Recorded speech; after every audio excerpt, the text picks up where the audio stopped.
Hello, and welcome to our yet-to-be-named Magic podcast. I'm Stanley. I'll be your host. I'm here with some of my best friends to talk to you about Magic. And this is our very first episode. We're pretty excited. And Foundations is a really cool set, which we are excited to talk about. But before that, I always feel a little bad for whatever set's rotating out, because as soon as spoilers start, everybody just throws it aside. Nobody cares anymore. And I feel a little bad. You know, Duskmourn was a great set. We should celebrate it a little bit before we get into our Foundation celebrations. And to do that, I'm going to introduce you to one of my best friends, Nick. Nick is the best player I know. Not close. And recently, at RCDC, he qualified for his very first Pro Tour, playing Izzet Phoenix, making him the perfect person to celebrate Duskmourn. Because there's a card that Duskmourn made legal that you might not know about. Tell us about it, Nick. So in case anyone didn't realize, but Treasure Cruise is actually reprinted into Standard in the set Duskmourn. And the way we're able to play Treasure Cruise in Standard again is with a very interesting card that got banned in Best of One on Arena. Not that that's a real format or anything, but it created a lot of turmoil. A Leyline of Resonance. So, in case you don't know, Leyline of Resonance is a enchantment, and just like every Leyline, it comes into play for free at the start of the game if you start with it in your opening hand. And it says whenever you target a creature you control with a single targeted spell, you actually copy it. So, what's really cool is you can combine Leyline of Resonance with Emberheart Challenger and Might of the Meek. And if you cast a Might of the Meek on your Emberheart Challenger, you just drew 2 real cards and you exile the top card of your deck and you're allowed to play it. So, welcome back, Treasure Cruise. We missed you. When Pioneer died, I was really sad I couldn't cast Treasure Cruise anymore, but, in Standard, you get to again. And Nick, I have a question. Okay. Can Treasure Cruise be countered by Cut Down? Only if your opponent is better than you, and that never happens. So, Okay. Thank you for clarifying. There is a second Treasure Cruise in the format that doesn't get countered by Cut Down, which is a Questing Druid. That card is actually Treasure Cruise, and that just gets countered by counter spells. Oh, a man after my own heart. I love Questing Druid. Don't we all? All right. Treasure Cruise in Standard. Thank you, Duskmourn. And now, anyone else want to talk about Duskmourn? I know I didn't tell you guys we were going to talk about Duskmourn, but anyone else want to say goodbye to Duskmourn? I love Duskmourn. I just am sad to see it go. Yeah. Bye, Duskmourn. Excellent. Well, goodbye, Duskmourn. Hello, Boltwave. Obviously, if you're here, you're probably into the red action. Hopefully, even if you're not into the red action, you're here for whatever reason. But I love red cards. And Foundations, Boltwave is the sauce. So Boltwave is a sorcery for a single red mana. Deal 3 damage to each opponent. So, effectively, Lava Spike, but gets around Hexproof and can't hit Planeswalkers. But I could not be any more excited about Boltwave. Lava Spike is actually a card that I have been kind of hoping for a reprint of forever. Because good players like Nick like to point out that if good old-fashioned Lightning Bolt got printed, as much as I would be excited, Phoenix and Rakdos midrange players would be even more excited, and the card would just be too powerful. And so Lava Spike is really the Lightning Bolt that only us red players can play. And I'm going to play it in every format, and I'm so excited. I'm also sad that Pioneer's dead, because I think Boros Burn just kind of goes off the charts with Boltwave. But Boltwave in Standard is going to be very real. I'm so pumped. I will say the only thing I'm worried about with Boltwave in Standard is, as a Leyline of Resonance player, it feels wrong to not play Boltwave in my deck because Lava Spike is so good, right? But when you're playing a bunch of these pump spells, you have to dilute your deck so much with pump spells, it becomes hard to actually make room for a card like Bolt Wave. So that's the only thing that worries me with that specific deck. That's true. I don't think Leyline Red can afford to play Bolt Wave, which is also part of the reason that I am not going to be a Leyline gamer. No ley lines for Stanley. You know who else really likes red decks? My good friend Ron, also known as Magic Grandpa. Really a father or a grandpa to us all. Ron loves red decks, and we love Ron. What Stanley means is I'm old. No. Actually, these youngins got me into the game a couple years ago, and I've been loving it ever since. My first event, they handed me a Boros Legacy deck for a Legacy event. What was it? No, It was It was mono red. It was mono red. Was it mono red? I don't know. That tells you how much I know. And I had fun. And I had enough fun that I came back. Then I spent a bunch of money and made my wife angry. And then, that started it off. And been around ever since. Are you going to be casting Bolt Wave or I Leyline? will likely be casting Bolt Wave. Yeah. I lean a little more towards the questing red. I haven't played a lot with the Leyline. I picked up 4 of them, so I'll give it a try, see how it feels. But I also picked up Bolt Wave. So, I guess I'm prepared to go either way. But, yeah. I think Bolt Wave is more the direction. Excellent. Sorry, Nick. Jacob, do you have a card that isn't red? I do. All right. I have So 2 of this them. is Jacob, by the way. Jacob is the one not in the room with us, but we still love him. He's out in the West, and the only thing I can really say about Jacob, besides that we love him, is that when I met him in person the first time, he just wasn't who I thought he was. We'll just leave it at that. Yeah, I won't go further into that. A card that I'm pretty excited for, that's getting reprinted, or did get reprinted in Foundations, is Desecration Demon. So, like, Nick knows, good old days of, like, Mono Black Devotion. The card was absolutely insane. Can you tell us what it does for the people who only read red cards during spoiler season? Yeah, so it's a 2 black 6/6 flying demon, so already good stats. And it says at the beginning of combat on your turn, your opponent may sacrifice a creature, and if they do, tap Desecration Demon and put a +1 counter on it. Mm-hmm. So it's kind of similar to, like, I'm going to compare it to, like, Archfiend of the Dross, which is very good in Standard right now because of Unholy Annex.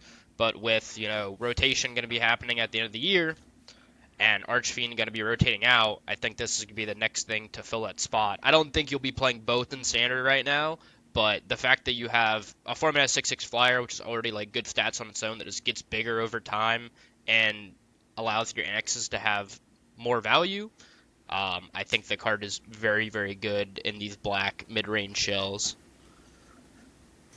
Yeah.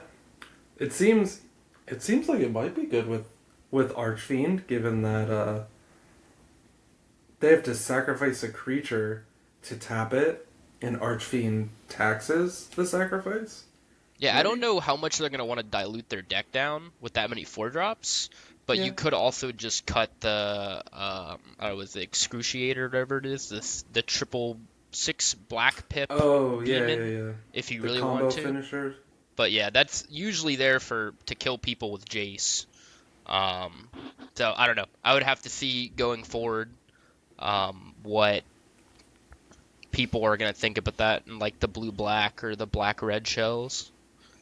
Now that you mentioned that blue-black deck, something I find really funny is at the World Championship, we have Javier Dominguez who wins the World Championship with the blue-black Demons deck with the cute little Jace combo, and then immediately said that deck was utter trash, and everyone was like, you know what? Yeah, it is. And they just started playing regular old Dimir midrange. Yeah, it had like a 41% win rate or something like that across the tournament. Where it's like I think like regular blue black had like a 53% win rate. So deck's probably not that good, but you know. It turns it's out Javier. Demir Demons did not win the world championship. Javier Dominguez did. So Oh, no surprise there. That man is unstoppable. All right. There's someone else in the room that I need to introduce you to. Miss Julianne is here and has been on an absolute heater, if I may. She qualified for her very first RC, LCQ'd in at the last minute, almost missed dinner doing it. Duskborn Limited. Let's go! And then comes home, wins her very first real RCQ, beating my ass in the quarters, mind you, to 75 card mirror. 75 card mirror. We had the same sideboard guide and everything. It was Indigo We Trust. Yeah. And she's on a heater, beat my ass, qualified for Charlotte. Tell us what you like in Foundations. There are a lot of cards that I like in Foundations, but the first one I want to talk about is Mossborn Hydra. As we all reach for our phones to Google. I have to pull it up because Wait, you mean that card I saw at pre-release? I know, and you guys don't? That's cool. Tell us about it. alright, I am pulling it up so the listeners don't need to look for it itself. But it's a 2 and a green 0/0 trample that enters with a +1/+1 counter on it, and then it has landfall. Whenever a land you control enters, double the number of +1/+1 counters on this creature. And I think there's a lot of counter synergy in Foundations with the cards, and I like math.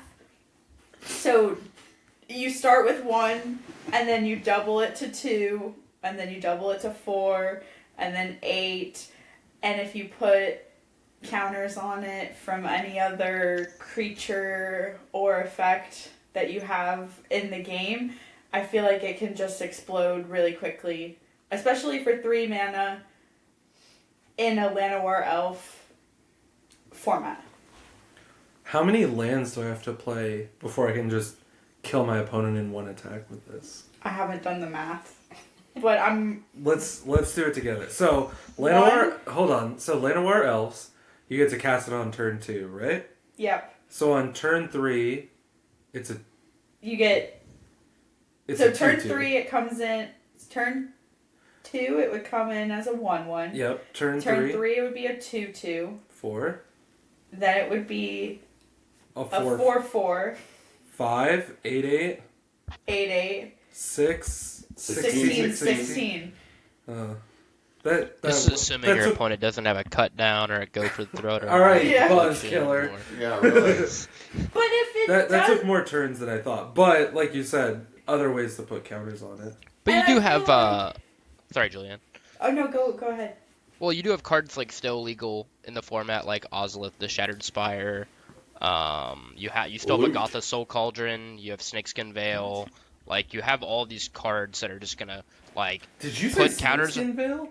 I did say Snakeskin I'm Veil. in. I'm playing it. So it is not unrealistic that a mono green style aggro deck will see play, especially with, I don't know if anyone else is going to be covering this, but Galta is getting reprinted through Foundations as well, which is a 12 mana 12/12 with trample, but cost X less to cast, where X is the total power of creatures you control. Mono green aggro all star. Damn. I loved casting So- Alto. You can also go a little quicker, I'm pretty sure, if you get the new loot in this set, Loot Exuberant Explorer. You may play an additional land on each turn. So your turn 3, you could play 2 lands, and it's already going to be, what we say turn 3 would be a 4/4. Now it's an 8/8 on turn 3. It's a 16/16 on turn 4. It's a 32/32 on turn 5. If you have the extra lands. I also think it could easily be something that does not look menacing on the battlefield at first, and then it becomes too late before your opponent tries to take action and remove it. Yeah, combination of that doubling effect plus throwing a couple extra counters on it out of somewhere like snakeskin or something like that, and yeah, And to that's... kind of back up Julianne's point, I know, like, what was for the original printing? So, like, out of Magic Origins, a couple years ago, they printed Mana Gorger Hydra, which is a 2 it's the same stat line. It's a 2 and a green 1/1 Hydra that has trample. So whenever a player casts a spell, put a counter on it, right? So there were definitely decks that were playing Mana Gorger Hydra when it was legal in Standard and stealing games with it. Because before you know, Mana Gorger Hydra is, a 3/3, then a 4/4, then a 5/5 with trample, and it's just beating you to death. Yeah, doubling is a lot. Seems scary. Big. Ron, Bad. you want to talk about a card? Sure. As no surprise, the first card I have here to talk about is red. I know, shocker. We've got Viashino Pyromancer. Love me a Viashino Pyromancer. Yeah. I top 16 a GP with Viashino Pyromancer. Let's go. Did you really? I did actually. And get to Lava Runner. Yeah. Hey. For 1 and a red, when this creature enters, it deals 2 damage to target player or planeswalker. It's a 2/1. I just like the idea that you get a creature, you get rid of a creature, you do a little face damage if you want. I'm a fan of face damage. And it just seemed like a decent value, so I kind of stuck out to me. You know and what's... again, a lot of these cards, while they've been around for years and folks that have been playing for 8-10 years or whatever, these are all new cards to me. So it's kind of cool to be experiencing a lot of these cards fresh, for me at least. And what's really excited about Viashino, I'm not going to play Viashino, but Viashinos are lizards now. I don't know when that happened exactly, but I'm sure the new printing says lizard in the type line now. The older printings say Viashino in the type line. But Viashino is officially lizard, which means Rockface Village can give your Viashino Pyromancer haste. Which is pretty exciting for the mono red decks, like Quins, which are just, 17 mountains and 4 Rockface Village. I think Viashino being a lizard is going to be something that maybe makes him more playable than the more enfranchised players are going to realize at first blush, because he's a lizard. He can get haste. That's 5 damage off the top if you're in, a top deck war, because you ETB for 2, and then you get an extra power from Rockface. So, I'm too Gruul pilled. I have to play 4 Questing Druid, otherwise I start shaking. But in mono red, Viashino being a lizard, pretty sweet upside. Just to back you up, Stanley, I'm pretty sure Viashino was eroded as a creature type after MKM, so Murders of Karlov Manor, but pre-Bloomburrow. Because if you look at Pyrotechnic Performer, which is a red card that came out of MKM, the creature type is Viashino Assassin, but there are no, everything else after that's just a lizard. And the new printing of Viashino Pyromancer does say Lizard Wizard on it. Nice. Lizard Wizard. That just sounds cool. I like the ring of that. Nick, you gonna cast Viashino again in 2024? I do think Viashino Pyromancer is a playable Magic card. I think the problem with Viashino Pyromancer isn't Viashino Pyromancer. I think there's just way too many 2-drops that are good that probably outclass it. Like, I can't imagine casting Viashino Pyromancer over something like Emberheart Challenger, Fugitive Codebreaker, even Manifold Mouse, as much as it pains Stanley to mention his name. I can't imagine casting Viashino over any of those, but if I decide I want to play a really linear burn deck that just wants every card to do guaranteed damage, I could see it being playable. Like, if you establish the fact prowess creatures aren't good, then hey, Viashino Pyromancer in the straight mono red burn deck seems interesting. Yeah, I think that's a good point. We are living in a world where I still can't really comprehend that there are red decks that aren't playing 4 slick shot, but living in a world where there are red decks not playing 4 slick shots in the 2-drop slot, it's hard to imagine Viashino making the cut when slick shot doesn't.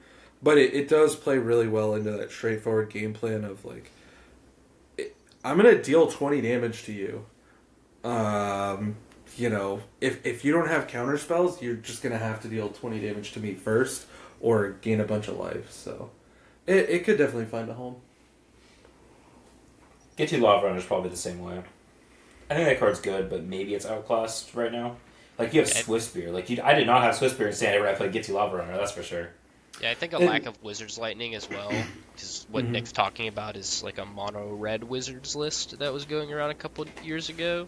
The fact that Wizard's Lightning doesn't exist and you can't really get that extra value from Gitu Lava Runner being a wizard, or Viashino Pyromancer being a wizard, or even Slickshot Show-Off being a wizard, really kind of like hinders the performance of those cards and the consideration to put those in your deck. Yeah, someone asked me, like, is it Wizards going to be a thing in Standard now? Well, you can play it if you really like the Wizard type line, but we don't have any Wizard payoffs yet. And so there's not really a reason to force yourself there, but maybe in future sets we'll get some nice Wizards payoffs. Because I do love me some Wizard payoffs. Flame of Anor, banger. Print it in a Standard. Well, remember too, Foundations is this. They're saying this is going to stick around for 5 years, and now they're talking what six standard sets a year. They're, you know, doomed. Maybe something. Yeah, I'm not, Now listen, I'm not speaking on whether that's good or bad. What I'm saying is there's a better than average chance that some of these cards that you look at now and say are mid could be better later.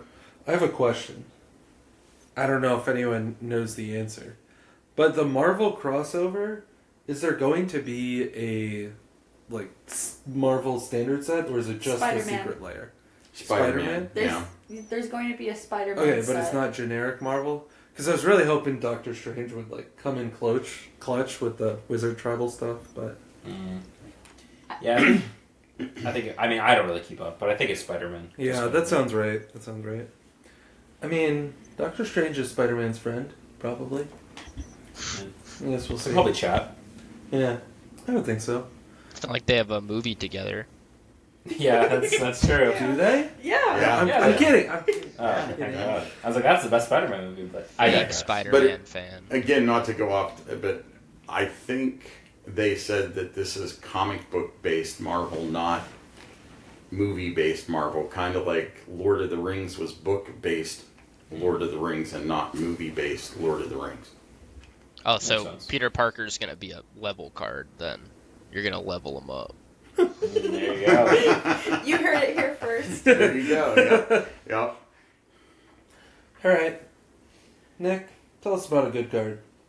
Most of the cards I'm excited for in Foundations are honestly reprints, but the card I'm most excited for that is not a reprint is the new Kiora. I don't even know the rest of its name. I think it's like the Sea God or something like that. But The Kiora, Rising Tide. The Rising Tide? Okay, Kiora the Rising Tide. Kiora is 2 and a blue for a 3/2. When it comes into play, you draw 2 cards, discard 2 cards, which is my favorite type line in Magic, because that is Faithless Looting. And it also says when it attacks, if you have 7 or more cards in your graveyard, you make an 8/8 Legendary Kraken. Now, the deck I have in mind for this is, obviously, the blue-white Oculus deck. That deck tries to reanimate a Abhorrent Oculus or Haughty Djinn very early with the help of Helping Hand and Recommission. Now, Kiora in this deck is very good because Kiora does a lot of things for this deck. Kiora is a decent Helping Hand target because you're perfectly fine bringing that back, drawing 2, discarding 2. It helps you with your main game plan because it helps you discard your Oculus, your Jin, or just discard instant sorceries to grow them both. And on its own, if you do not answer it, it makes an 8/8. Now, does it just die to cut down? Sure. But cut down's actually pretty bad against the deck in general if you look at the cards they're playing. So your opponent's probably not keeping cut down in against you unless they're really scared of Kiora. So, yeah, Kiora, I'm very excited for it. I think it'll be really good in the Oculus deck. I'd be very surprised if the deck doesn't adopt Kiora. Don't know how many copies, because this is legendary, so that is a downside, but I think the card's fantastic. And even if it dies, you drew 2, you discarded 2. You did, yeah. That's really powerful effect. It also dies to shock, which does. I think is relevant in standard these days. It does. I think red is good enough that dies to shock matters. But just like with cut down, I board out shock when I play against Oculus. So like unless this becomes like a 3 or 4 of, I'm still boarding out shock. Like spending a card to get rid of your 3/2 feels pretty bad. Hey, and if we're being honest, from the Oculus side, I don't think I want Kiora against mono red. That's for sure. Yeah, that's true. I don't want to spend 3 mana for a 3/2 against that deck, whether they keep it in shock or not. Yeah, I think we're both boarding out the cards that care about each other. There. Definitely. Yeah. Stanley, you have a card? Another card besides... That went by so the fast. You were so efficient. It was just like, Yeah, Kiora? you told me 10 cards was too much. I am guilty of that. I just thought, I mean, all right, Kiora. I'm just gonna say it. At my pre-release, which we're all here for pre-release content. That's like the main reason we're here. I had Kaito and Kiora, so I got to give Kiora unblockable with Kaito helping fuel my graveyard and make an 8/8. Get to have Kiora survive, and then just give my 8/8 unblockable. So. The card felt really fun and fair in my pre-release, which means it'll be broken in standard. Of course. Obviously. Yes, that's how that works. Well, talking about dies to shock matters. I am so excited for Burst Lightning. I think everyone's so excited about Bolt Wave, myself included. Bolt Wave is such a banger. I mean, even the art... Everything about Bolt Wave, I just feel it in my soul. But Burst Lightning 2, I am really, really excited about. Because, I don't know about my aggro listeners, but as an aggro player, I'm so good at drawing 5 lands. Like, so good at drawing 5 lands. Let me tell you. Retweet. And if you, like, it's just another card that makes you less bummed out when you flood out. Because 1 card, deal 4, like, excuse me, Boros Charm? Hello. Which, like, is maybe triggering because I haven't talked about Boros Charm itself yet. But Burst Lightning being shock, that is sometimes Boros Charm, except you can still target players, is just, or creatures, is really, really exciting to me. I think that's a massive upgrade, and that, you know, one of the main ways you lose playing red these days is like, oh shit, if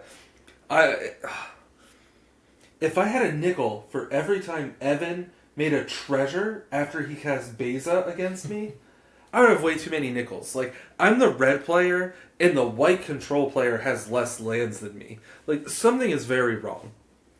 And so having another card that makes flooding out feel less bad and makes flooding out less of an instant lose condition is so great. And the floor being just shock is great. 2 damage, trigger prowess. I'm so stoked for Burst Lightning. It is totally a Stanley card. Like, I am somewhat known among my red playing friends of like building the versions of red that, while being fast, don't lose to the flood, and building in like the creature lands, the extra utility lands, squeezing in like anywhere I can, squeezing in ways to not die to flooding.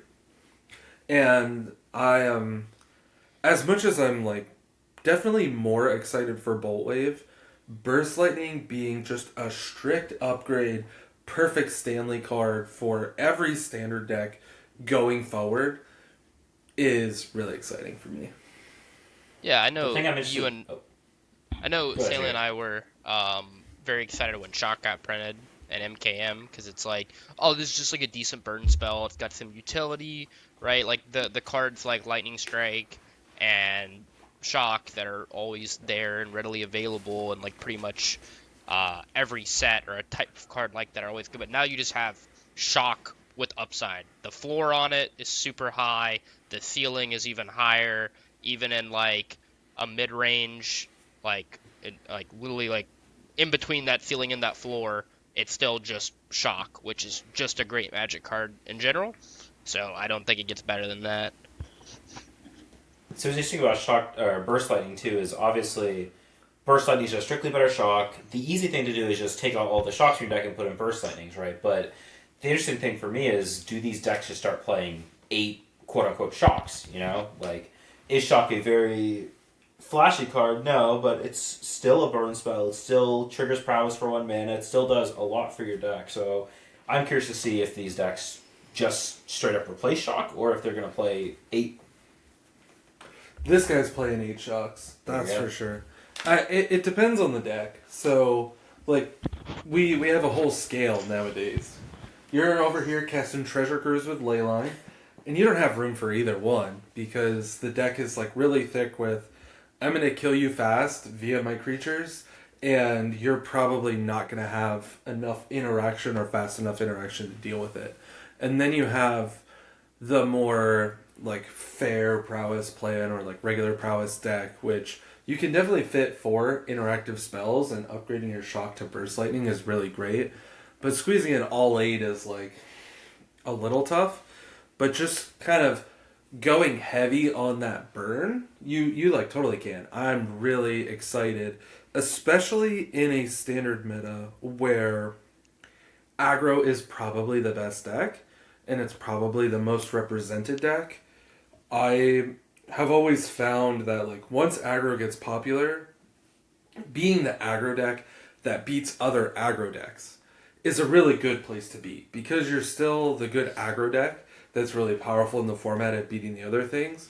But then when you play the mirror match every other round, you still get to win that consistently too. And packing all that extra interaction against the leyline deck makes you really, really hard to beat if you have the patience to not overextend and let yourself die to a big turn or something like that. So I will definitely be playing 4 shocks in some deck, 8 shocks in some decks, and I'm really excited to play 8 shocks in the current meta. I think it's gonna be hot. Honestly, being the aggro deck that beats other aggro decks is so important when aggro is the best deck. Like, I remember 6 years ago at this point, my god, red black aggro was like the best deck in standard, and it was pretty much the only deck in standard during Dominaria standard when Goblin Chamberlain got printed, and that's where I had my first like really big successful tournament because I played mono red wizards at this Grand Prix, and I played against Rakdos aggro 12 times out of 15 rounds, and I went 9-3 against it because I was just faster than them and more efficient than them, so I was constantly getting under them. And then I went 3-0 against every other deck because I still just had the really fast, good explosive starts that the Rakdos aggro deck had that beats everything else, but you actually were able to go under the other aggro deck. So if you get into a very similar spot in this standard where you're playing this 8 shock mono red burn list that may or may not have Get to Lava Runner Viashino Pyromancer, and you can just beat all the mouse aggro decks with it because you're just faster, lower to the ground, you can easily kill their threats. I think that's a really good place to be in standard right now. Yeah, for sure. And my history is not as long as yours, but it couldn't be episode 1 without me reminding people that I built the deck that Adam used to win the Dallas Regional Championship, and part of that deck's party trick was like, oh hey, you think Boros Convoke is the best aggro deck? Haha, we kill on turn 3, not turn 4. And so just being the faster aggro deck, or the aggro deck that beats the good aggro deck, puts you in such a powerful spot in the meta. And especially the other really cool thing about it is because the popular aggro decks are so creature based. The aggro hate right now is creature based aggro hate, and being just like I can actually kill you without attacking with certain hands, or post board I can board into Case of the Crimson Pulse and literally just like machine gun burn spells at you all day, makes the burn deck a lot less susceptible to the hate that people are packing for the aggro meta. So, yeah. Burn spells are really good. I mean, honestly, when people are playing 3 or 4 cut downs in their black-based mid-range decks and 4 growth to the throats and anointed, what's that called? Anoint to Affliction? Anoint to Anoint Affliction, with yeah. Affliction. Yeah, in their black mid-range decks, and you just have like, oh, well, my Swissbeard still did like 3 damage against you. Now I have 4 bolt waves and 8 shocks. You're just dead. Like, yep. Oh no, I drew my 5th land. Tap all my lands, deal 4 to you with Burst Lightning. It's gonna be really fun because you really only need like literally one good turn with your creatures, and then it doesn't matter if they all die. Which was the same thing that Boros Burn did the last Pioneer RCQ season, where it's like, yeah, you let me attack you once, and now I have enough burn spells to just finish you off over a couple turns, and we're cool. Thanks, bud. All I'll say is I have 4 of those in paper already as well. Nick promised to lend me his textless Burst Lightnings. Now it's known to the world that he made this promise. I'm so pumped. I would be looking for them tonight. Yeah, I think the textless ones look so cool. But by the time my brain was like, oh, I should buy textless Burst Lightnings, everyone's out of stock. Yeah. Amateur hour. I know. I still Screaming Nemesis is part of the reason that I'm so excited for Burn. I have literally 1 in my possession. The other 3 are in the mail. But Screaming Nemesis, I just really I don't hot. know how people didn't read that card and not think that it was good. Like I've played with the card Rampaging Ferocidon. It got banned in Standard for a reason. I'm like, this card is insane. Yeah, I wasn't as high on it as I should have been. But I also, my long story short on that is that I knew it wasn't kind of the perfect fit for the shell that I already had. And I didn't feel like I had enough time to build a shell to maximize it. So I didn't play test it very much because I just, with the time that I had, felt like I was kind of locked into my shell. But for sure it has overperformed. And, since our RC, I have told Adam and some of the guys in the Red Discord, play Screaming Nemesis. And they threw it in the Gruul deck, and Poseidon's going to day 2 tomorrow, and Lily with Gruul Prowess, playing a couple Screaming Nemesis, and Adam top 8'd the NRG 5K with a couple Screaming Nemesis, so card is It's sick. 2 in the main deck, 1 in the sideboard. I just think the card's very on rate. 3 mana, 3/3 with haste is already good enough, and it's just got that little sprinkling on top that every red deck wants, which is your opponent can't gain life for the rest of the game. And the damage reflection is huge. That's where, looking at it, I was like, oh shit, Paw Patch was kind of disgusting and really, really effective, but Nemesis kind of is even a step above that. So that's why we took Paw Patch out of that slot and put in Nemesis, because it punishes the Mayhem Devil, it punishes the Lightning Axes, and it also does a bunch of other stuff. The card is stacked. And Jacob, you mentioned the comparison of Screaming Nemesis to Rampaging Ferocidon, but honestly, I compare Screaming Nemesis a lot to Boros Reckoner, because when Boros Reckoner was in Standard, as long as it was ago, Boros Reckoner was probably the best card in Standard because of how good damage reflection just was on a 3/3 body for 3. Well, it turns out when you give that 3/3 haste and the added bonus of sometimes your opponent can't gain life for the rest of the game, it's just insane. Yeah, I kind of recognized that a little bit after I saw it get spoiled. I know you have a little bit more experience because you were playing back then when you had the combo of Boros Reckoner plus Blasphemous Act, just your opponent takes 13 damage off your Boros Reckoner. But I also think maybe Stanley might have underevaluated Screaming Nemesis just because like he never played like standard with Rampaging Ferocidon and realized how good, because like power levels between Pioneer and standard are like a bit different. All right, we're gonna. This is for the director's cut only. No, we're still recording, guys. I'm just doing like a bit.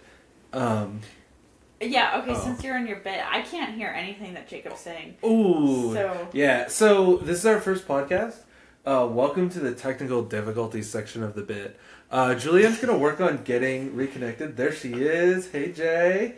And Jacob is stealing my points a little bit from the first time we had this conversation before the recording mysteriously stopped. But yeah, this is the part where I admit that thinking about Ferocidon instead of Reckoner is what caused me to undervalue the card for too long. And we talked a little bit about how cards have so much text these days, and it really can kind of be a distraction and need to kind of learn that skill of not getting locked in on one line or too overly distracted by one line on a card. And so for me, I looked at Nemesis and I was like, oh, that life gain clause is really good, but unless I kind of build around it and play with Reckless Rage and other things, that I'm not going to be turning on that clause soon enough to slow down Angels, for example. But it wasn't until I read the card like 4 or 5 more times I was like, shit, this is Boros Reckoner with haste. I think this is really good. And it was just like too late in like preparing for RCDC that I was like, I think I need to be playing this card. I just didn't have enough like time both on the calendar and free time to kind of restructure my shell to really maximize Nemesis. But my kind of learning takeaway was to, really be mindful of how much text cards have, and that cards with a lot of text can be really, really dangerous. And there's a card in Foundations that is red and has a lot of text, and maybe we'll make our way back to me, but we've been talking about this red card for a long time. But it's red, it has a ton of text, and I have no idea if it's good. But I'm really worried that it's good, and I just can't figure out that it's good because of how much text it has on it. But Screaming Nemesis is cracked. We kind of knew it, but we didn't know it well enough, fast enough. However, now that it's in the deck's doing better, and I'm definitely jamming the shit out of it in Standard. Can't wait. Jacob, talk to us about your next card. So not a red card, it's a blue card. It is a Kaito Cunning Infiltrator. It's a 1 blue planeswalker. It starts with 3 loyalty, so whenever a creature you control deals combat damage to a player, put a loyalty counter on Kaito. Its +1 is up to 1 target creature you control can't be blocked this turn. Draw a card, then discard a card. Its -2 is create a 2/1 blue ninja creature token, and then its -9 is you get an emblem when every player casts a spell. You create a 2/1 blue ninja creature token. So like historically, 3-mana planeswalkers have always been like pretty decent. First one being Liliana of the Veil, but I have not played a Kaido planeswalker of the 3 that have been printed that I wasn't impressed with a little bit, and especially since Kaido Bane of Nightmares came out in Duskmourn with it itself turning into a 3/4 ninja, and then when you +1, you get an emblem ninja creatures you control, or ninjas you control get +1/+1.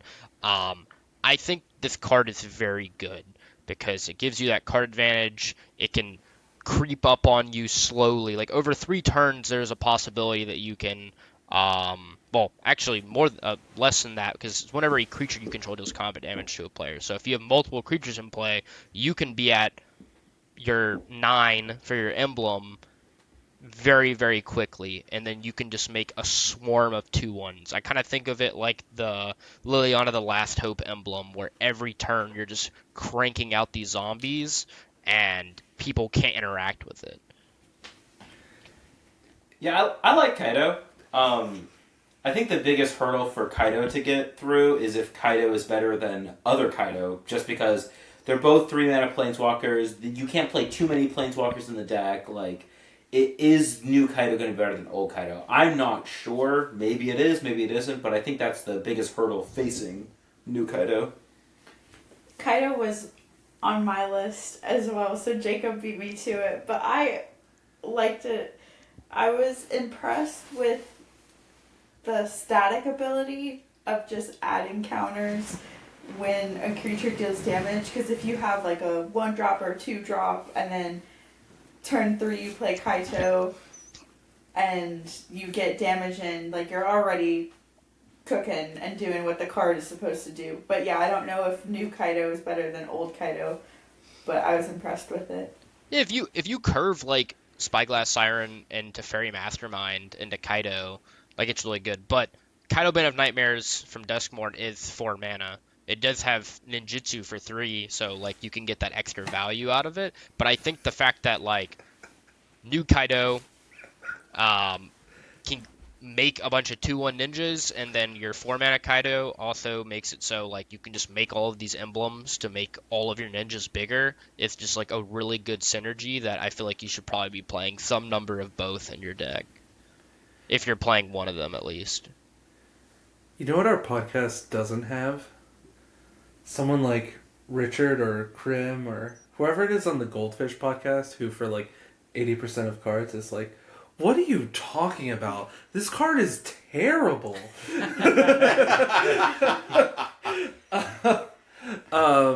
I do not know how to evaluate non-red cards.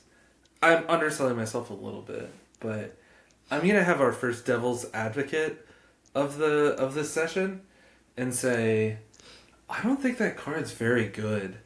I mean, maybe with like a shell, maybe there is a specific shell that it will be good in, but like it doesn't protect itself unless you minus them all the way down to 1 to make yourself a real scary 2/1 ninja.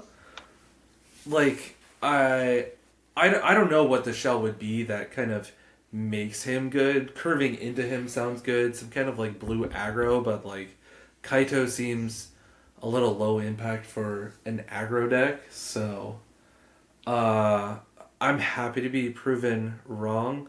But I mean, I couldn't even, like, he was in my pre-release deck and he was kind of medium there. So I not that that's, I regret saying that. Oh my gosh, someone else talk. So I'm underwhelmed. So Kaido is, I think old Kaido is just a better version of this Kaido. Whether this Kaido is good or not, I have no idea, because I'm also pretty bad at evaluating cards before I actually get to play with them. But I do think old Kaido is honestly insane, and I call it a 3-mana card because the deck that you play it in is a deck that wants to go 1-drop into 2-drop, and if your payoff is Kaido on 3, then I would much rather play old Kaido than new Kaido. So the fact that both Kaidos have to be good by going 1-drop into 2-drop anyway, I think putting a 3/4 into play that immediately draws a card is better than putting this new Kaido into play on turn 3.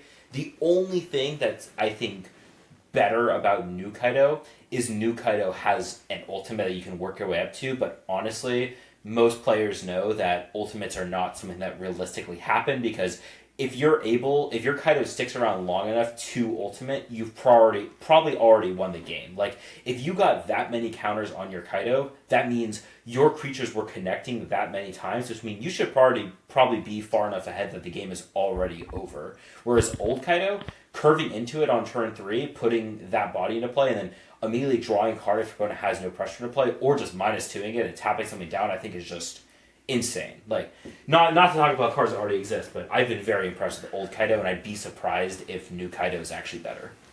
Just my thought process with Foundations coming out and all of these blue creatures coming out that have flash, like, Brine-born Cutthroat or Spectral Sailor, like, you have reasonably the ability to make a blue style tempo or aggro deck where you are able to take advantage of both of these Kaidos. I definitely think you should probably be playing Duskmourn, Kaido Bane of Nightmares in more copies than the new Kaido, right? Because that one's just an inherently more powerful card. But I mean, these small flying creatures that these blue tempo decks are killing people with are not killing people with very quickly. So you will work up to that ultimate and actually be able to ultimate it like before you kill your opponent. Now, whether or not your opponent concedes or not is up to them, but that's just how I'm viewing it.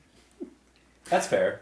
How much? I mean, how much mana is Enduring Curiosity? 4. Okay, I still feel like if we're excited that our deck is really good at dealing little bits of damage at a time via creatures, Kaido seems like such a mid payoff for that. Like Curiosity drawing me cards every turn, like multiple cards every turn, seems like a much sexier payoff. If you decided you didn't want to play black in your play a creature turn 1, play a creature turn 2 deck, I think then that's a reason you could play New Kaido. But again, if you're playing black, I just think Old Kaido's much better. But in that shell you described, a Spectral Sailor, Brineborn, Cutthroat, Enduring Curiosity, I could see Kaido making the cut in a deck like that. I mean, Planeswalkers are good and they put you farther ahead. I mean, seems fine. It's just in a Demir style like deck that already exists. I'm just playing Old Kaido.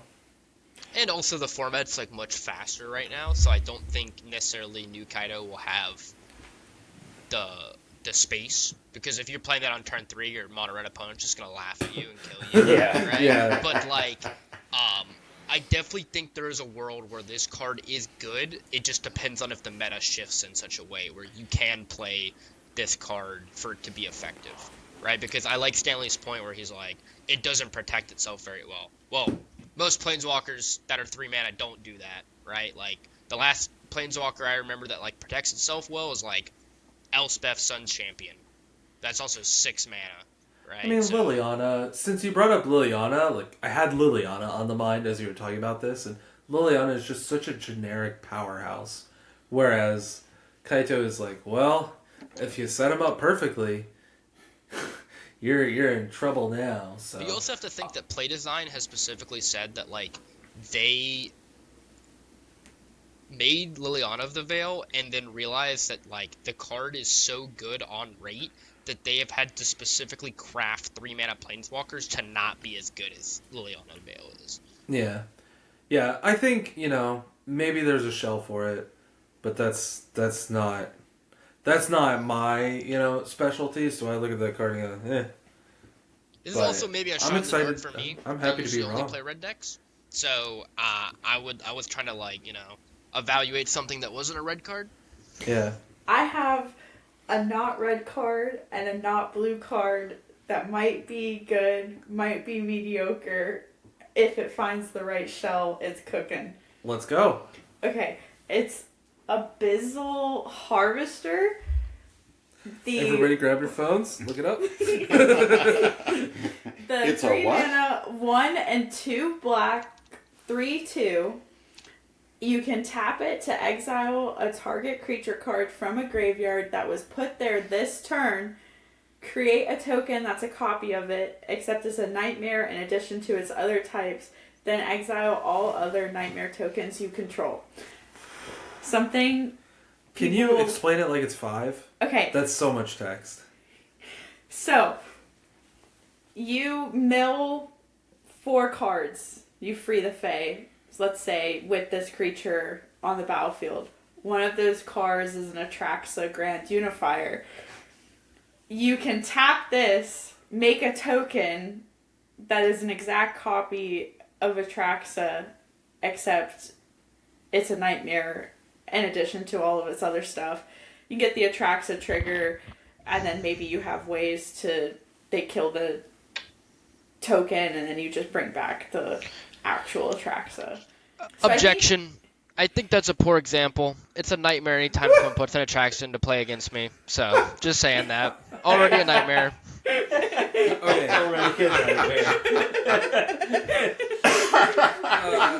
I have read this card at least 7 times now as you're explaining that. And I'm going to attempt to kind of, in short, describe what the card does. So, you tap it, exile a card from your graveyard, and you get a token that's a copy of that. And the party trick here is that a lot of times these effects say sacrifice it at the beginning of your next end step. In this case, there's no sacrifice clause, but instead it says, then exile all other nightmare tokens you control, which means you get that token until you use the ability again. And so I get to copy, I get to exile Atraxa, make a copy of it, and I don't have to sacrifice that copy until I use this ability again. Which seems pretty cool. Seems like you get your cheated creature longer than usual, which is kind of cute. I think in a right shell, it could cook. Julianne enjoys a good reanimator. I love a good graveyard deck. So any sort of graveyard synergy is right up my alley. But the clause of the creature having to tap to exile a card that then got put into the graveyard that turn, I think are a lot of specifics that decks might have a hard time. Yeah, it has trying to be get put to. there on the turn that you exile it. Okay. So cards have so much text. It's reenact the crime, but a tap ability. The experienced player has spoken. So you can't just exile any creature. It has to have entered your graveyard that same turn. So that's why, I mean, it could be mediocre, it could be good. It has to find its right shell. I hope it finds the right shell, but I don't know what that shell would be. Do you have your playset yet? We have 2. Yeah, we have 2. Alright, close enough. Is it legendary? It's legendary, right? I have no idea. No, it's not. No, it's a. I'm it's gonna not, play like a okay. bit of devil's advocate on both sides here. I think, if you do have a card like Conspiracy Unraveler in your graveyard, it's just exactly like Reenact the Crime. But on the other side of that, right, it dies to the 4 best removal spells in the format: Shock, Burst Lightning, Cut Down, and Torch the Tower. Off rip. So. Yeah, and it might be one of those cards where you play it, and if it sticks a turn, then you're super happy because you can get the ability, set that up. And if it doesn't stick, and your opponent uses removal against it, maybe you just follow it up with something better. So. You can't Yeah, help. I mean, cards like this read very powerful because they are, but the fact you have to tap it to do anything is obviously a huge risk with the card. But yeah, I mean, if you play this on turn 3 and it lives, you probably won the game. So, gives your opponent a little check. Do you have a removal spell? Yes? Alright, well, I did nothing. If you don't have a removal spell, I think I just won the game. And just like Kiora, it's probably not in a shell that is generally weak to cut down or shock, and so that's a card that may even be coming out if that's the only legal target for cut down. It's really hard to keep cut down in against an Atraxa deck where your only target is one of multiple ways to recur the Atraxa. Yeah, so I'm glad you brought up the point about cut down being bad against these decks, because I remember when I was playing Dimir midrange a lot against all the Reenact the Crime decks when they were very popular, they play a lot of cards like Rona that say tap, draw a card, discard a card, and cut down is generally very good against small creatures like this. But at the same time, cut down's only going to be able to target those small creatures, so you end up in a tricky spot when you're sideboarding. Am I supposed to leave these cut downs in because killing the creature for 1 mana is very efficient, or should I just be boarding them out and accept the fact that if my opponent draws them, they get to use the ability, and I just have to try to counter the spell instead? For sure. Ron? Yeah, I've got a card. All right. It's more a question about where the hell is Watsy's brain. No, I'm being serious. So the card is Arabo, the First Fang. That was on my list too. 2 and a white, legendary creature, cat, avatar. Other cats you control get +1/+1. Whenever a Rabo or another non-token cat you control enters, create a 1/1 cat creature token. It's a 2/2. So it seems like WotC is enamored with cats. It's just a commander card, Ron. I know that.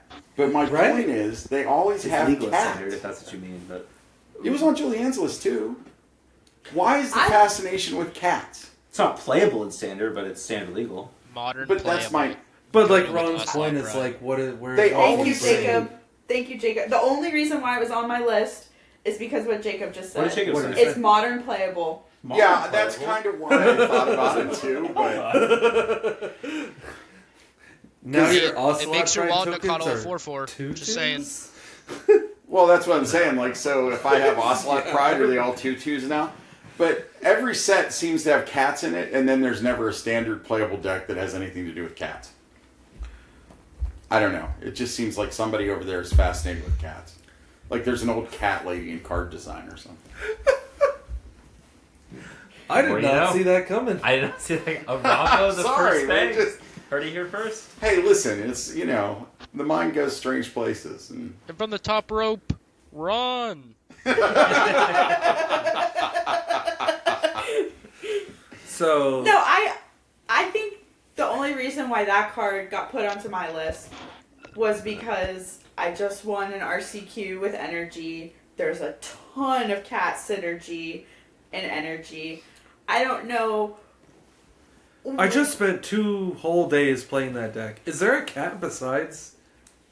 a Johnny A is a cat. Oh yeah. Johnny's cat Ocelot makes a cat Pride warrior. Is a cat. Okay. It makes a bunch of cats. Okay. All right. So 2. I mean, it's I knew half of them. I mean, you forgot already- that Johnny was a cat. the deck I mean- already goes so wide. I will tell you that, like, there are a lot of good cats in Foundations. Like, first off, you have Savannah Lion, which is, like, it's a 1 mana 2/1, right? You have Sky Knight Squire, which is a new print. You have Regal Caracal. You have Oh, that's in Leonin standard Vanguard. now? I know there's that. Isn't that black 1/1 with the 9 lives? A That That's a is cat? also a cat, yes. How much mana does Regal Caracol cost? 5. 5. All right, that's fine. I what's it? rescind my Cauldron Familiar. annoyance. Cauldron Familiar is that one. Like, there are a Arago's decent very amount of cool. cats. Maybe there's a mono white aggro deck in the standard that wants to play it. My problem with it in modern is it's the type of card that people fall into the trap of a He's gonna say lot when win more. evaluating cards. Is they are what we call win more, where is if you have a lot of Ocelot Pride tokens and a Johnny tokens in play and you're making a bunch of these tokens already to trigger your Airbow, you've probably already won the game. And if that wasn't going to win you the game, then your opponent had a 1 ring and just wiped your board. So that's the problem I have with Airbow. I don't know if the mic picked it up, but I whispered he's gonna say win more like 3 seconds before It's one he of my said favorite win phrases. more. Because it is. That's yeah. I'm a big fan of lose more. It is lose more when you have 3 copies of that and no Ocelot Pride. That seems to be my theory of deck design. Losing more. Well, it's actually legendary Stanley, so you can have 3 copies. 3 copies in your hand. Oh, yeah, that's tough. Yep, Yeah. yep, that'll do it. Yeah. Yeah, that'll be rough. Well, Ron, thank you for the comedy intermission. Hey, Your fascination with cat ladies has been noted. I'm just saying there seems to be a lot of cats. Nick, you got a good card for us? I do. I have what I think might be the most influential card in Foundations. Oh, let's go! And this, of course, a reprint. Pioneer staple Llanowar Elves. Now, this card I think is very unassuming because just a 1-mana 1/1 that taps for green, right? But this card literally shaped Pioneer when Pioneer became a thing again. There were 8 elves you could possibly play, but still, 4 is still a good start. And it turns out there's a lot of really good 3-mana cards legal in Standard. You have Glissa, Preacher of the Schism, Sentinel of the Nameless City. Kaito? Mossborn Hydra. Mossborn Hydra. So if you can cast any of these on turn 2, especially if you're on the play, the game is going to be so far in your favor. And when Llanowar Elves, I remember when Llanowar Elves was reprinted in Dominaria, and you had Golgari midrange, and the incredible Llanowar Elves starts you had with that deck, where you could play a Jadelight Ranger on turn 2, just puts you so far ahead. And now in Standard, your threats are so much better that playing any 3-drop on turn 2 puts you even more far ahead. Like, if you thought Glissa was hard to deal with on turn 3, imagine a Glissa on turn 2. Like, I think Llanowar Elves has the potential to completely change the way the Golgari midrange deck is built, and in a very scary way. I think the only thing that is bad about Llanowar Elves is these midrange decks are a lot more black-based now than they used to be. So you have to play a lot more forests in your deck to consistently play a Llanowar Elf on turn 1, and when you're playing a bunch of forests in your deck, your mana base gets a little worse when you have a bunch of cut downs and go for the throats you want to be casting. But I think that's a small price to pay to be able to cast these really good 3-mana cards on turn 2. Yeah, the only reason why I haven't brought up Llanowar Elf is because I feel like it's already seen a lot of hype on the Magic community already.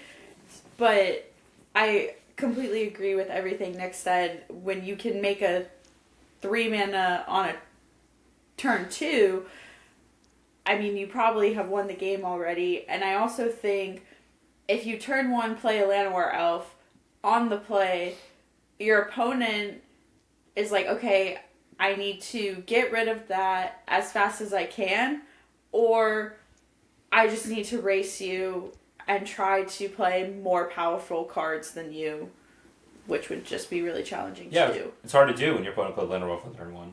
Yeah, So. you get put in this very awkward position where you get put in this bolt the dork scenario where you're like, do I do my thing or do I stop them from playing a 3-drop on turn 2? Like, can my hand beat or my deck beat a 3-drop on turn 2? And most of the time, it's no, it can't. And I definitely think that any deck that can play the elf will play the elf. Yep. It's another reason that I'm, leaning towards an 8 shocks build instead of a 4 shocks build. Like, I have been playing effectively Gruul Prowess for ages, since before rotation, and it has been, in my opinion, the best thing an aggro deck can do for ages. But they're between aggro being the best archetype and then elves being incredibly scary, I think playing 8 shocks is really attractive because, if we learned anything from playing against mono green and Pioneer over the years, people look at Llanowar Elves and they're like, nice, a land! And then you shock it and they go, oh, shit, I don't have a third one. Like, sometimes you just bolt the elf and win the game. Which is fun. So, I agree. I mean, it's going to be scary, but as a shock player, I'm not scared, but I definitely think you have to respect it in your deck building, and it makes playing the Leyline build with 0 shocks a little bit scarier. You're still probably doing something scarier, like you're like, oh no, Glissa, kill you. But Glissa still like shuts down all your ground threats, so maybe not. The only, I guess, thing that's keeping Golgari down, like you said, is the mana, because there's no black-green Verge yet. Which, shout out Duskmourn, the Verges are badass. I know we started with the Verges, or with Duskmourn, but like, shout out to Duskmourn for the Verges. Duskmourn, we love you. Those lands are so cool. They're such cool design. I love them. I love the kind of reward for playing basics in your deck. I think the Verges are awesome. Can't wait till we Hopefully get the they'll rest. finish the series. Don't want to get too off topic. Can't wait till they finish the rest. Thank you, Duskmourn, for the Verges. So cool. But yeah, Elf, nuts. I think Llanowar Elf 2 was one of the first cards that they previewed from Foundations, if not the first. And that card, I feel like I've known ever since I started playing Magic. and I like the idea of Foundations as a set that has all of these classic reprints, some of which we've talked about already, and new cards that can make their story known and really shine. So, in general, I like the idea of what they're trying to do with Foundations in a set like this. For Yeah, sure. I'm a Magic boomer, and I think all these like Universes Beyond shit is like really awful. And so a set like Foundations has really made me more excited about Magic, just because there are so many cool cards that I literally grew up with playing. That now that it's in a set that's going to be legal and standard for 5 years, and I just got to play a pre-release with some of these cards. Like, it felt really good casting a Johnny Caller of the Pride again, and I'm excited to cast Land Rawls in standard. Hell yeah. I think the whole concept of Foundations, especially like even as a newer player, is interesting because it's a set where, in my mind, I'm going to look at it, and if the card is better than Foundations in a future set, then I'll slot in that card. If it's not better than what's in Foundations, I'm not going to play it. And it's it literally is the foundation for how you're going to build for the next 5 years.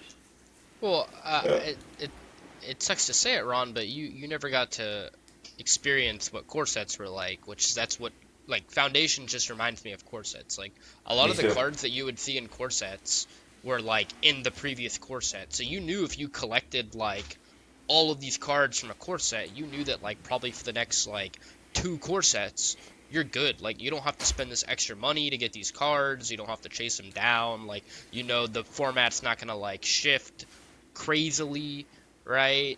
And you have to change completely everything. So I'm glad that players are going to be able to have that safety net to go back to of Foundations and being like, I put all this money into the set, and I know it's legal for the next 5 years, and I know that these cards will always be at least somewhat playable in this format. Yeah, I already bought a box just because, and I didn't feel bad about it because most of the cards I don't have. I can understand the boomer Magic players like Nick not running out and grabbing boxes and everything, but I think for a lot of newer players, it's a kind of a cool way to establish that, for lack of a better term, that foundation for your sets of cards. And they really did name it well and design it well, so I'm kind of happy with it. Hey Stanley, I've got a card that might redeem me from the cat ladies. Okay. All right, this one, and I think it doesn't say it's a reprint, so I don't think it is. And it's colorless. Scrawling Crawler. We You got don't like Nick. this one either. See, Nick's We got it's Nick already to making get faces up at and me, read the for those card. of you that can't see. Scrawling Crawler is 3. And at the beginning of your upkeep, each player draws a card. Whenever an opponent draws a card, that player loses 1 life. It's a 3/2. We have named a lot of cards today that die to both cut down and shock. A lot of 3/2s. There's a lot of 3/2s. 3/2s. What a stat line. Yeah. A lot of 3-mana 3/2s in Foundations. Honestly, I don't know what you expect me to say beside Commander card. I just want to say my favorite colorless card of the set is the Sire of 7 Deaths. We transitioned hard off the Commander card. We said wrong. All right. Time of day. I'm going back to the cat ladies. Well, we talked about red so much, but I like the Sire of 7 Deaths. I mean, a 7 mana, 7/7, 7 stat lines. I don't know. It's not vanilla, but I just think it's cool. I like it too. It's a cool card design. Alright. We have entered the sus cards segment. So I'm gonna shout out a sus card too. I think Drakehatcher is really interesting. Drakehatcher is 2 mana, 1 in a blue, Vigilance Prowess. Whenever this creature deals combat damage to a player, put that many incubation counters on it. Then remove 3 incubation counters from this creature. create a 2/2 blue Drake creature token with flying. All I'm going to say about that card is I played against it in my pre-release last night, and it put 0 incubation counters on itself. That's because Monstrous Rage is not in Foundations. But if Shut you up, Monstrous Rage. if you rage Drakehatcher once, you get 1 2/3 Drakes. Monstrous Rage puts this up to 5 power. I agree. When I saw that card, I thought it was very interesting. I'm just saying, when I played against it at pre-release, it did not impress me. That checks out. I do appreciate how much pre-release has become the gold standard for us, and how good or bad cards are. Yeah. I have said the word pre-release more times than I wish I had said the word pre-release. But Prowess sucks in Sealed. Like, you just can't build support for it. I will let you know right now that if Drakehatcher is a playable Magic card, I will be making 2/2 Drake tokens, but the Drakes will be a picture of the rapper Drake. Oh, I thought it was gonna be a Chimmy joke. 'Cause Chimmy from the Red Discord his name is Drake. Or I it'll don't be know. Drake from Drake and Josh. There we go. There's a lot of good Drakes out there. I'm not saying the card is good. As I said, we're in the sus segment. But when I read that, I want to make 2/2 flyers. That sounds fun. And I just really like saying that one Monstrous Rage is 1 2/3 of a Drake. I do like that you can remove the incubation counters whenever. You can do that at instant speed, whatever. Mm-hmm.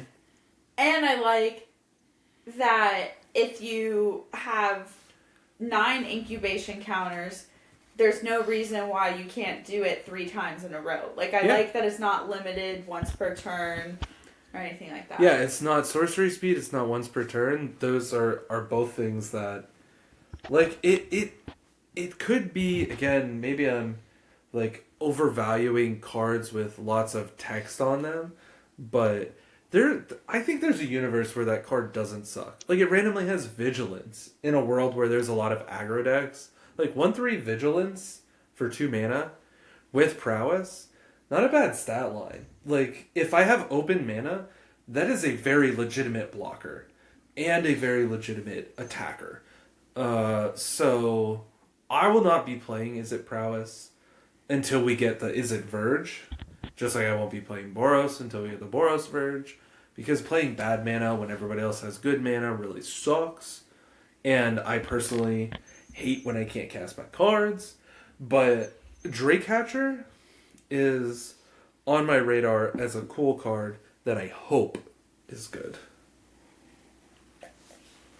Yeah. Would this be a good segue into talking about Boros Charm? Yeah, sure. You want to talk about Boros Charm? I don't. I want to hear you Jacob. go on a rant about how Boros Charm's good, but Boros mana sucks. Boros Charm was on Jacob's list. So I'm going to let Jacob go first. I was actually going to talk about my hot take. Let's hear your hot take. My sus take, so to speak. Okay, alright. We'll double back to Boros Charm. Another reprint, Mystical Teachings. So it's a 3 and a blue instant, such level for an instant or card with flash, reveal it, put into your hand, then shuffle. It's got flashback for 5 and a black. I love this card.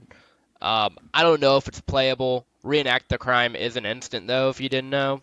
So, and there are a lot of like good cards with flash that are legal. I mean, I don't think you should like pay 4 mana to get a Fairy Mastermind, but you know, like I definitely think there's some cool things you can do with this, and I hope people do experiment with it. I'm actually just like more excited to see that it's in Pioneer and see what people decide to do with it in Pioneer. But Is Wilderness Reclamation banned, or is Nexus of Fate banned? Or are both banned? I think they're both banned, but I will check. Give me a second. I don't know how to evaluate combo cards, so when I look at that, I get my first thought was, don't we have like Bad Memory Deluge in Standard right now? We do. So like, why would I play this card when I can? That was literally what I was going to say, is I think the 4 mana counter spell that also kind of Memory Deluge is just better than this. So I can't imagine playing it. I agree with Jacob that I think is a cool card to see, because Magic boomers like us, like, we loved casting missiles back in the day, but unfortunately I think this card is just completely power crept out of the format. To answer your question, Nick, they're both banned. Okay, so I'm not even like, if it was legal and like Wilderness Reclamation was legal and you could play Mystical Teachings with Wilderness Reclamation, I could definitely see that being a deck, but I don't think you can possibly play Teachings in the current power creep environment. Because like I said, you have Memory Deluge in Pioneer, which is a better version of this, and then in Standard you have the 4-mana Counterspell or Memory Deluge, kind of Memory Deluge, and that card's I think also better than this. I assume this would only be played in like a combo deck, like with one of those cards you mentioned, maybe. Oh, like, yeah, I could see it for like tutoring Redact the Crime.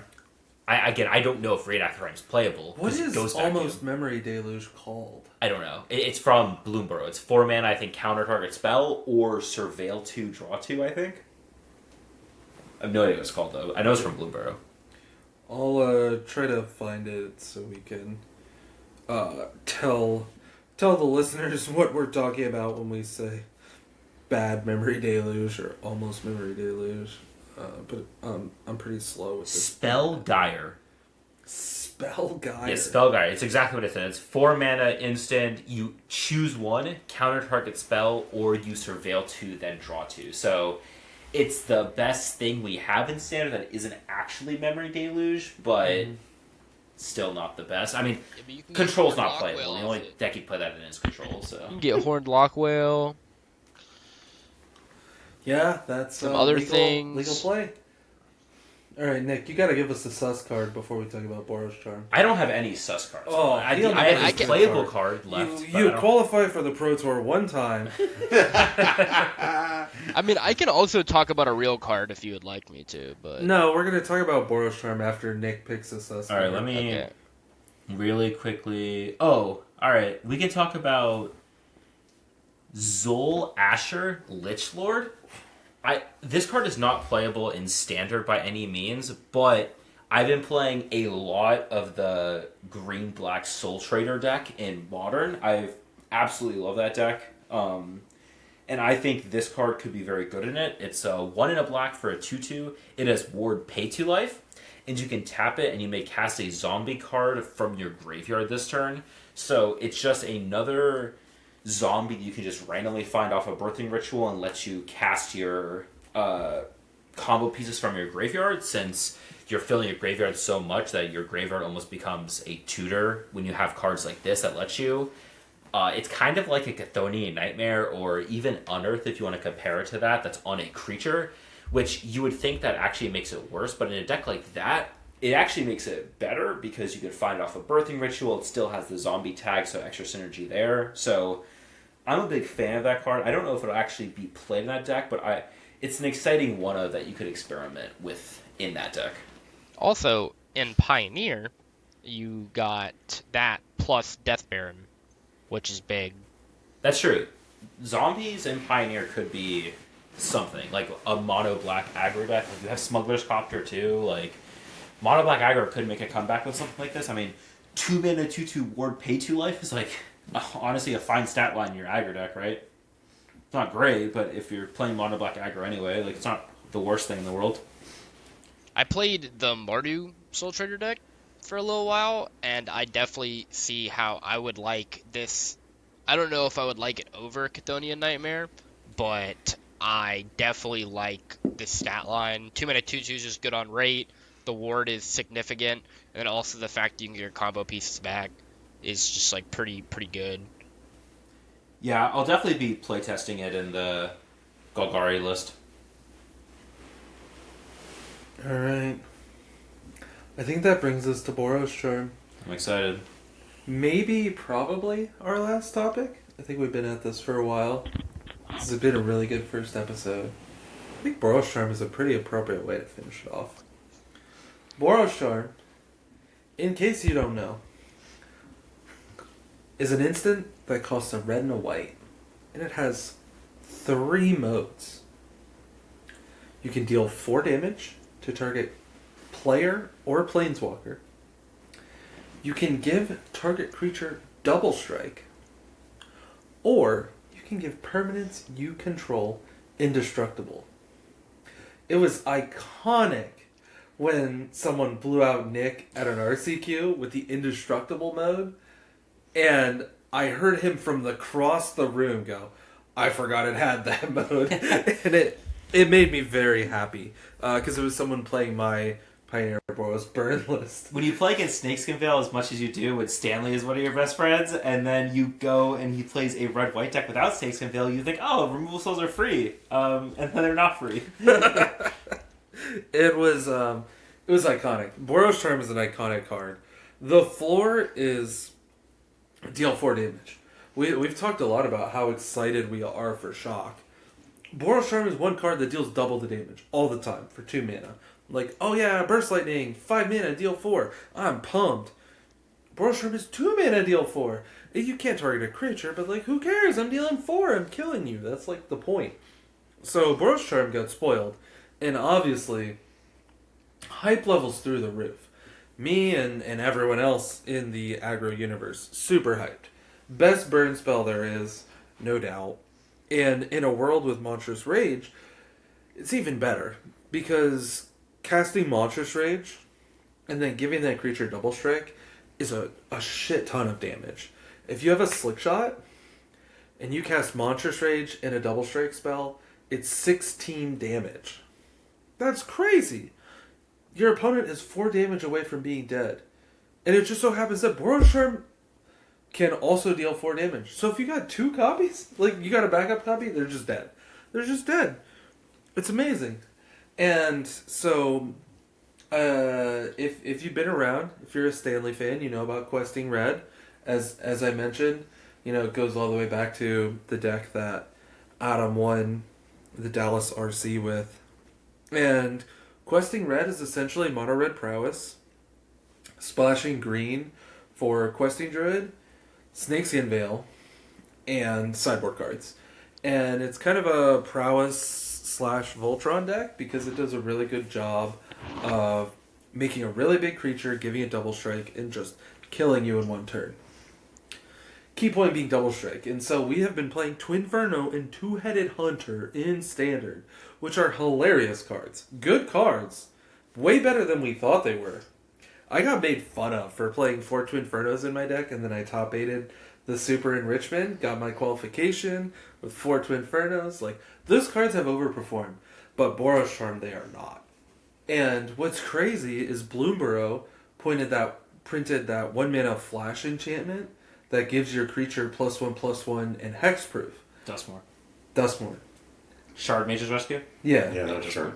Dustmorn. Okay. Anyway, we have a white Snakeskin Veil now.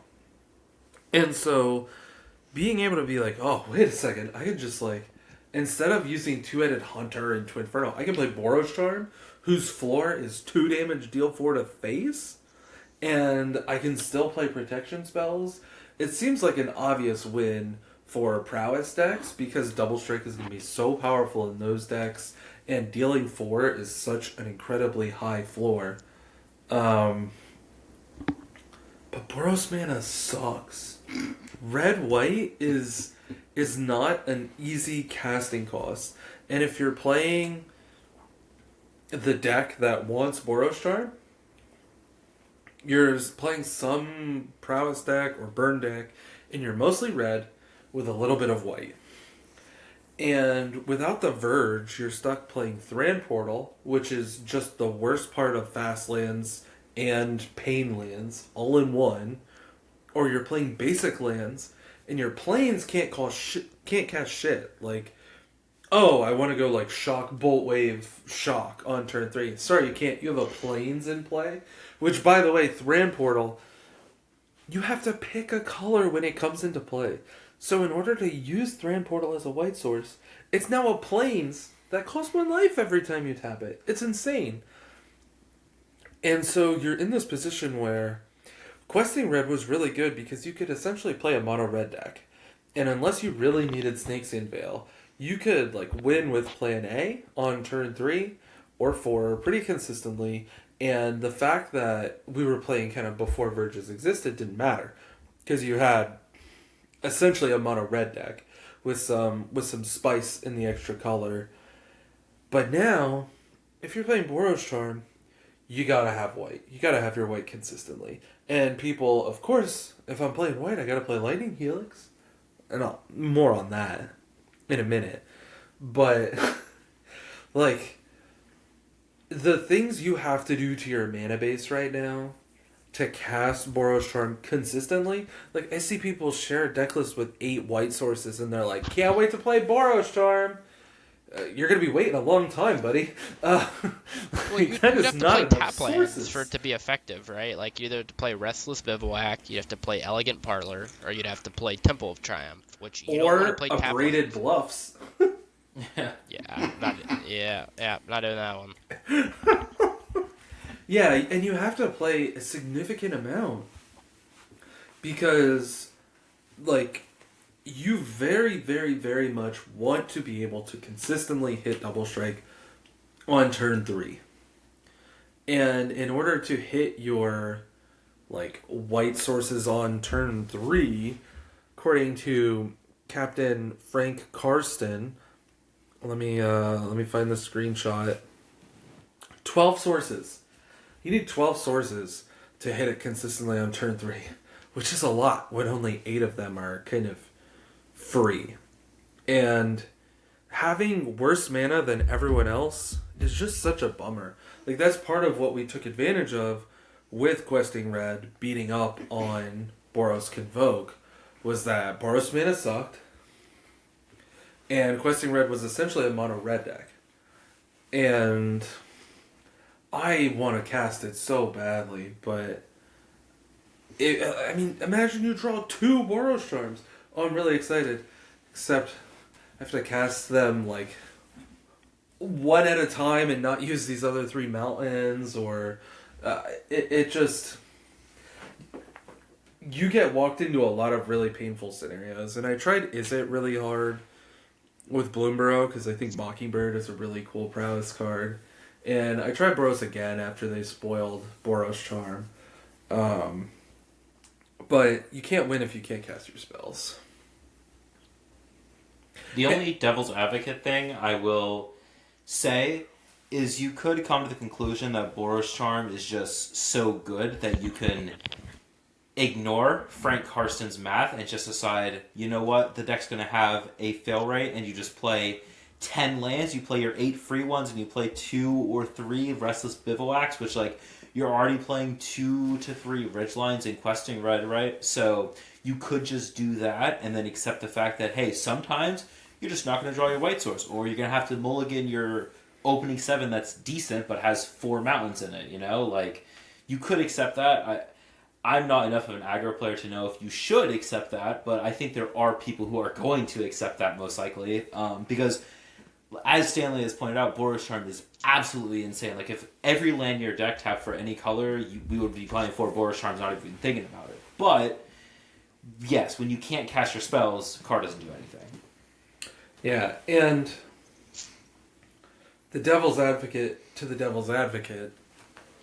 if nobody had Verges, I would take that risk. But being one of the, like, you're going to show up to your RCQ, and the aggro players are going to be playing Gruul, the mid-range players are going to be playing Dimir, except for the few that are on Golgari, because it is stronger and you can play tap lands and mid-range strategies. Like, having the worst mana in the room is different than when everyone had mediocre mana. So I do agree, people are going to play with it, and the thing is, people are going to do well with it, because all you have to do is, like, run hot, and it doesn't matter. And everyone is going to have their own kind of risk tolerance, because, you know, people play decks with fail rates, and that's totally fine. I mean, Boros Convoke had the fail rate too, and that deck was awesome, and it had multiple copies in the top 8 in Dallas, because the deck was so good that, you know, it was worth taking on the risk of the fail rate. So I do think people will do it, and I think people will do well, and I think Boros decks will be good, but I think that Gruul decks will just be better. Like, it's not something that I'm going to be playing. I won't, like, I wouldn't say that Boros sucks. I wouldn't say you're wrong for playing Boros, but it doesn't, like, I don't like fail rates. And I think having a fail rate when almost no one else in the room will play a deck with a fail rate is not where I would want to be. And anyone who's played Gruul, I think knows how insane of a card Questing Druid is. Like, I'll be honest, from my standpoint, if we had Boros Verges, I'm not even sure if I would be playing Boros. I can't speak for everybody, but Questing Druid is just 2 mana, draw 2 cards in your burn/aggro deck that also comes with a body later is just absolutely insane, to the point that, like, I couldn't imagine playing any kind of aggro deck that's not playing Questing Druid. Like, yeah. The thing about Questing Druid is that it's very divisive. Kind of like Manifold Mouse. And actually, most aggro players are not Druid fans. And that's why, like, JED had 4 copies in his deck as a good player, but there were, like, a lot of aggro players who are cutting, and I don't mean aggro players aren't good players. I used air quotes, but it's a podcast, so no one saw it.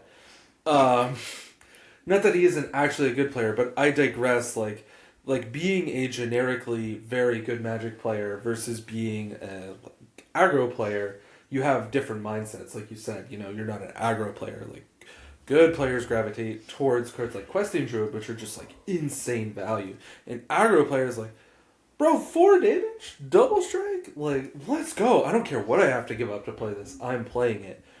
And, I see the appeal of both sides, and I agree. I mean, Questing, I would have a really hard time not playing 4 Questing Druid. I would be trying to figure out how to, like, make Naya. make Naya work.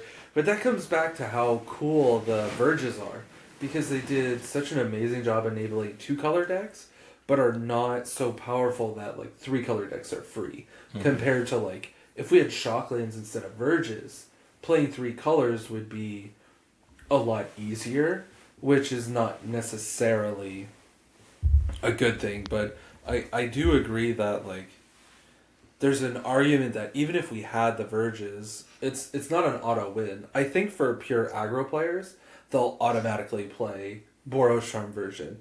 But I think for anyone who isn't a pure aggro player and who has been really enjoying 4 Questing Druids in their deck, it's so hard to play a deck that doesn't have 4 Questing Druids. There's so many scenarios where you're like any time the game has gone more than, like, 5 turns, you're like, alright, hope I draw a Questing Druid every time. And, if your opponent's at 4, then of course I would rather draw a Boros Charm. But there's plenty of times you're in that scenario, your opponent's at more than 4, and Questing Druid can and will win you the game. Yeah. I don't have much else to say to that. Just Questing Druid is really... there was a period of time I was playing Questing Druid in Phoenix. I mean, like, that's saying something about the card. Like, The card is just incredible. So yeah, I can't imagine playing an out of deck without 4 Questing Druid, and so to even... I even thought about just listening to Stanley talk about Boros Charm. I was like, I mean, Boros Charm is good, but not having 2 mana draw 2 cards in your deck, like, that sounds rough to me, because you can just run out of gas, too. Like, Questing Druid is really good at setting up those really good double strike turns when you were playing, like, Questing Red with, like, the turn 3 combos. Yeah. So, like, the fact you don't have that added level of consistency, you just have to hope you draw your cards. It makes flooding even worse. It makes, mana screw more painful. And it again goes back to being an aggro deck that's good in a meta where aggro is good. When aggro is good, everyone packs a bunch of hate for aggro, and Questing Druid is really good at helping you persevere through aggro hate by being so much value in one card. So yeah, it is by no means an easy decision if you're trying to really 100% maximize. And also, Lightning Helix is just lifelink Lightning Strike. Please stop. Please. Lightning Helix is not a reason to play Boros. it's like a thing that you play if you're already playing Boros, because like your mana is hurting you and you're like compensating a bit, and because it's like, well, why would I play Strike when I can play Helix? But like, Lightning Strike is not that sexy of a card. You're not splashing red to play Lightning Strike, and so like, yes, you get Lightning Helix if you play white. But it is not a reason to play white. It's just life like Lightning Strike. Like, in an aggro meta, it is good. Like, don't get me wrong. But it's not anywhere, like, it's not anywhere near Boros Charm. That's it. Yeah, Boros Charm is the reason to splash for white. If you're already splashing for white, then yeah, play Lightning Helix over Lightning Strike. That's fine. But you shouldn't justify playing white because of Lightning Helix. Like, again, to play Devil's Advocate, Lightning Helix is very good if aggro is the most dominant deck, but I wouldn't splash white and make my mana base worse against the other aggro decks either. You know, Yeah, exactly. Yeah. Once we have the Verge, then like being able to cast Helix consistently and without like paying life to do it via Thran Portal or the Pain Land or paying tempo to do it via a tap land, then yes, it's an upgrade in an aggro meta. But if you register Lightning Helix the day that Foundation's legal, then on average all you're doing is like compensating for the life loss or the tempo loss, and a lot of times you're going to be put more behind. And not to talk about things we don't know what's going to happen yet or diverse from this, but an interesting conversation I had with Stanley too when Boros Charm first got spoiled was we were talking about the Red-White Verge, and we think, oh, like when it comes out, like Boros is going to be great, blah, blah. And I was like, well, what if Boros Verge is base white, and you can only tap it for red if you have a mountain or plains, because Verges are not inherently free. Like, the red-green Verge is free because it taps for red initially, right? But the equation changes a lot if it base taps for green, because green is just a supporting color. So, if Verge comes out and it just taps for base white instead of base red, I think it's a way, way, way different card, because a lot of the time it is going to be basic plains. So that's also something to think about. Yeah, it'll definitely make the mana base and the 75 a lot more interesting to build. And the interesting thing about playing like a base white or a plains is that you almost want to play more white so that you can continue to be mana efficient and always... You know what I mean? Yeah, like, yeah. You get in this weird thing where you're like, well, I only want to splash because I can't hit the white too consistently. But then, wait a minute, I have to play a card that's going to be a plains 40% of the time. And so I'm going to take a huge hit in mana efficiency if I am not playing enough white cards to tap my plains consistently. Uh-huh. So it definitely, it's going to continue to be really interesting. And ultimately, I don't think, it will ever be possible to just simply say, this is the best aggro deck. Yeah. There's so many good aggro cards now that there's going to be a ton of different aggro decks that do really well. And of course, there'll be, a subset of people who see the Moto Challenge results, go, yeah, that deck was cool. And there's going to be, like, most played versions, but there will be almost no ability to just simply say... This is the best aggro deck. Yeah, I mean, you have Leyline Gruul, you have Mouse Gruul, you have Questing Red, you have, like, the mono red Sly, like, Quinn's build. And then now with Foundations, with the burn spells, you have a potential Gruul Prowessy burn shell, you have a mono red burn shell, and then you have the unhinged people who are going to play Boros burn. Like, it's really going to be a lot of options. I think that's what's so cool is I think aggro is going to be the definitive best deck, honestly. But I think what version of aggro is the best, I think is going to be the part to solve. Yeah. I think. And it's really cool. And it has felt for a long time, maybe not to arena best of one players, but it has felt for a long time, especially in like Pioneer, that, red players were the ones who you had a really small margin for error. There was maybe one playable build, like playable, not even like tier list, but like playable. Like we were kind of barely getting in there.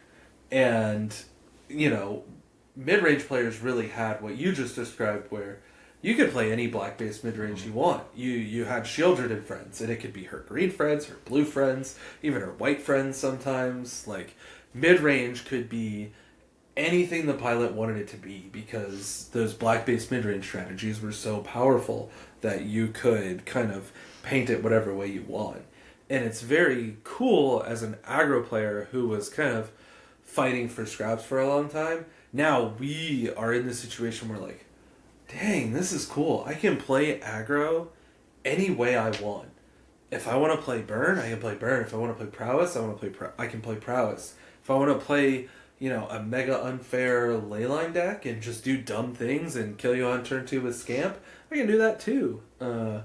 Which is really exciting. Mm-hmm. And I think Magic is at its best when, you know, everyone can play whatever way they enjoy. And I still, you know, think that the black mid-range core will be good enough that, you know, you can kind of sleeve up your favorite version and still do well. Yeah, I mean, as Dimir and long as Golgari are still yeah. fantastic decks. I mean, is aggro more of a meta share and potentially better? Maybe, but Dimir and Golgari are still both very much tier 1 decks right now, and I think that's what's so great about Standard in general. It's just everything's viable, multiple different decks are viable, you can split archetypes up into multiple different decks even, so there's going to be something you can find in Standard. Maybe not if you're a combo player, but even then, you know, there's some cute stuff you can do in Standard, but yeah, it's just a great format right now.